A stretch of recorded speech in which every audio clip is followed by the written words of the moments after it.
What's the worst knock-knock joke for Doctor Who? One where it knocks 4 times.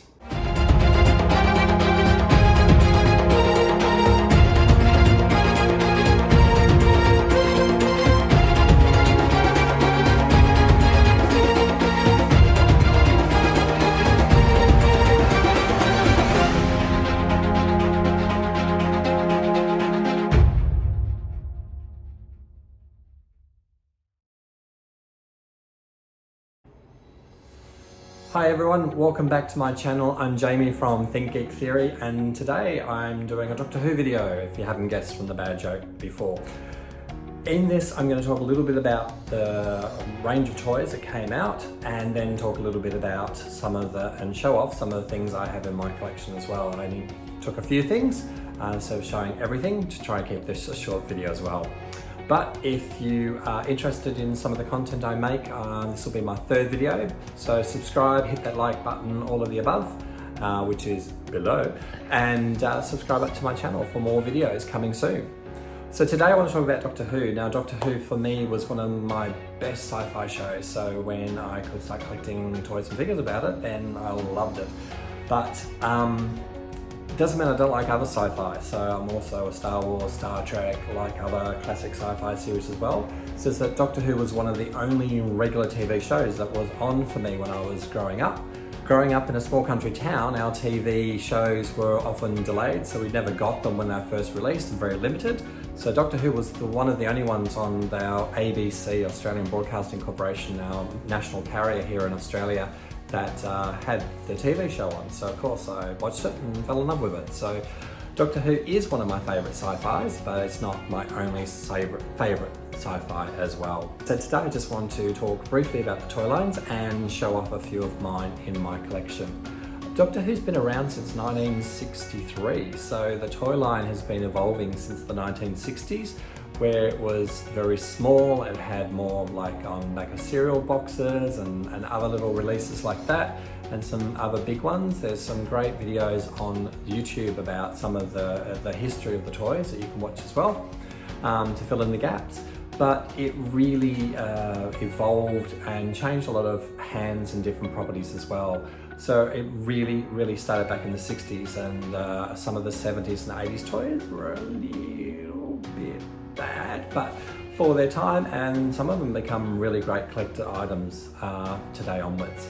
For me, it was about collecting character options, and character options or underground toys that sometimes got branded as was one of the very few lines that when it took over the licensing from BBC, that not only released figures and toys from the new series, but it also released and went back to the classic series and started to release some of the toys and the figures and the monsters and characters from that as well. So it was really the first time, if you wanted to collect or into Doctor Who toys, that you were able to suddenly get this whole new range of great figures as well, of the toys in the classic series and not just the new. Sometimes when a toy line takes over, you need to get the new stuff, but they went in both directions, which was great. So if you start back when Doctor Who first started in *63, one of the very first companies that produced toys was Louis Marx, and it was mainly the Dalek line, because the Daleks is what really took off for Doctor Who as one of the great characters and one of his recurring nemesis of monsters as well. Then in the 80s came Daypole, and Daypole were more famously known for model railway and train sets. They took over the license in 1988 to about 2001 and didn't renew after that.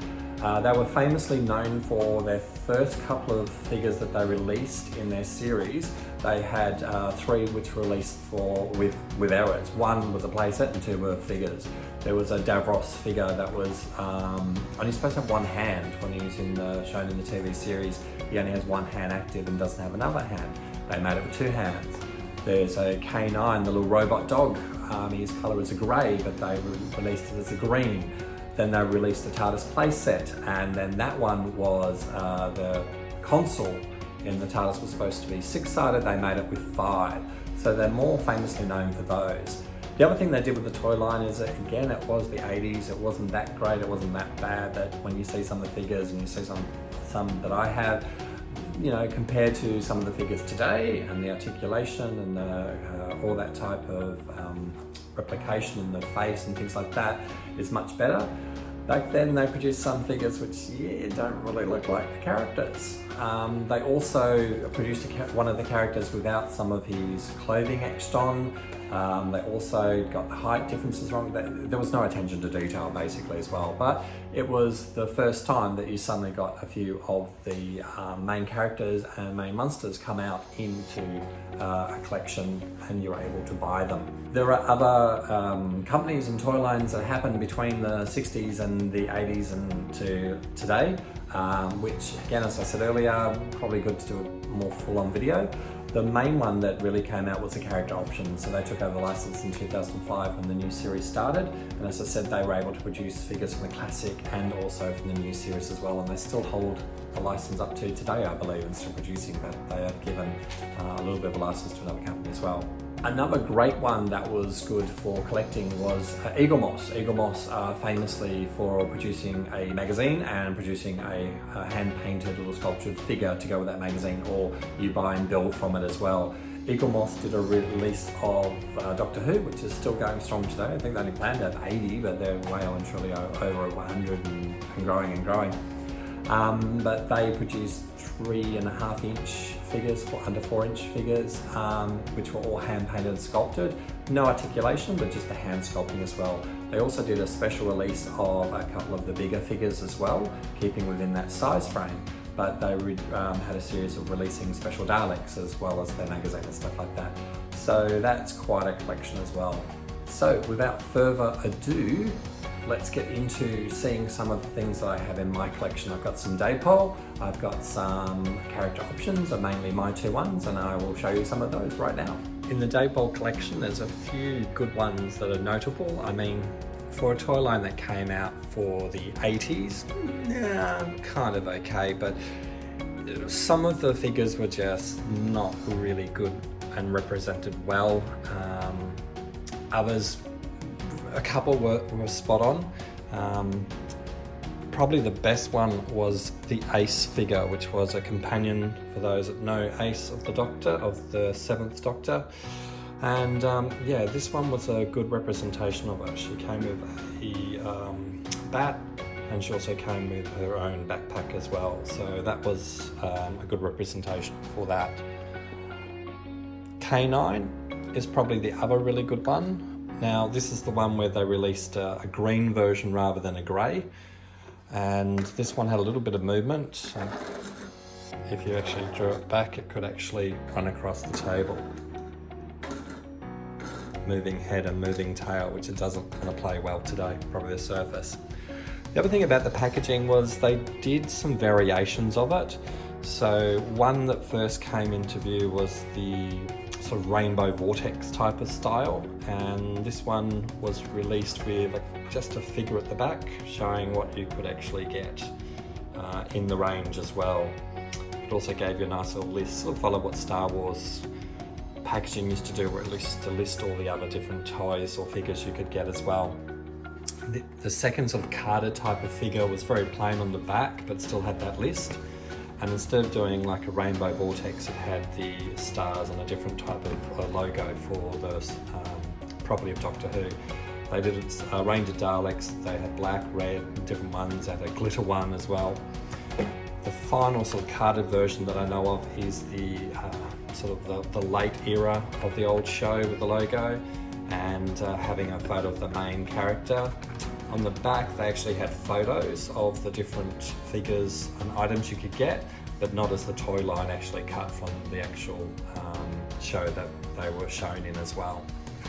The last type of packaging that Daypole did was this sort of plastic number. That's just, again, pure plastic slit in. It's kind of held up better than the carded ones. Again, nothing fancy in the back, just a list as well.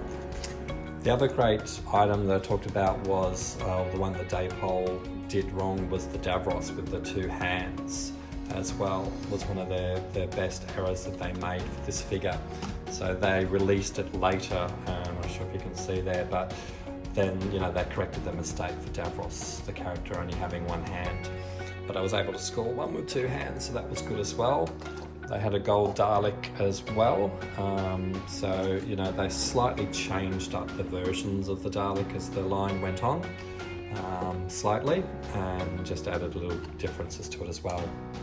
The other great thing was the TARDISes that came in as well. I think they had a couple of different boxes as well. Again, sort of matching the packaging that you had from another one. And this one had just the opening doors and the flashing light, nothing huge as well. The other sort of packaging they did was again the blue and stars to match that sort of packaging as well. So again, same sort of TARDIS, no big difference. The other one that they sort of released, and I got this as a loose one as well, was this one. And the great thing about all the TARDIS play sets was the roundels in it. Those that love the TV show will know exactly what we're talking about.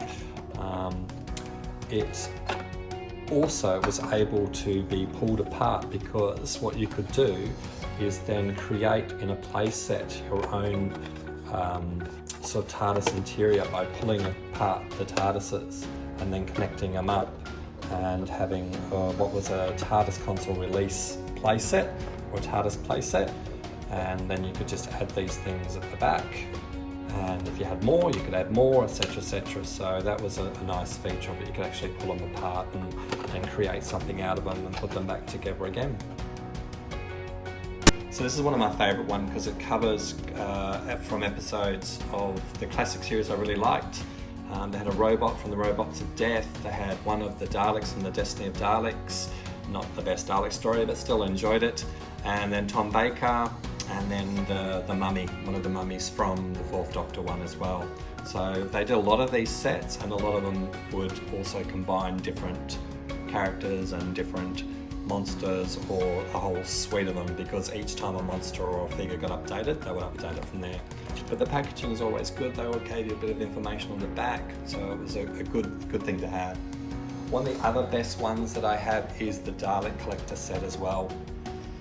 This one was really good. I think they did 2 or 3 of these. I got them both, but the reason I really liked this one, because they gave you the different versions of Daleks from different episodes in different years as they evolved, but it was the Supreme Dalek one. He was just really different and couldn't get that one anywhere, so that's quite a good figure to have in these sort of boxes as well. One of my other favourite items from the character options line is one of these build a figure ones. This is the robot from Tom Baker's first episode as the Doctor back in the 70s, and this was one of the main characters or monsters in it that came from it. Now, I don't usually like build a figure ones because it means you have to collect everything to try and get all the pieces, and it just takes so long. But I managed to buy this one off eBay complete, and then I had to go around and get all the figures. It took me about 2-3 years to find all the 8 characters that had each piece of him. It came in 8 pieces, you had to build him as well. And it was 8 figures had to collect. It took me about 2-3 years to actually buy all of them in 1, good condition, and 2, in a good price as well. So a lot of time spent on eBay scouring as well. He came with his gun, that was a big feature in one of the episodes as well with this series as well. But the detail, the articulation on him was just great. He does stand in scale to the figures as well, so he was a bit of a massive figure as well. He sort of towered above everyone by a good couple of head heights. So if you put the actual figures next to him, they actually did into scale. But the detail and the different pieces that they put on there were just fantastic. It's a really great, well-designed figure. And he takes a pride in my collection as well, even though I had to first buy him intact. He takes center stage in my collection as well.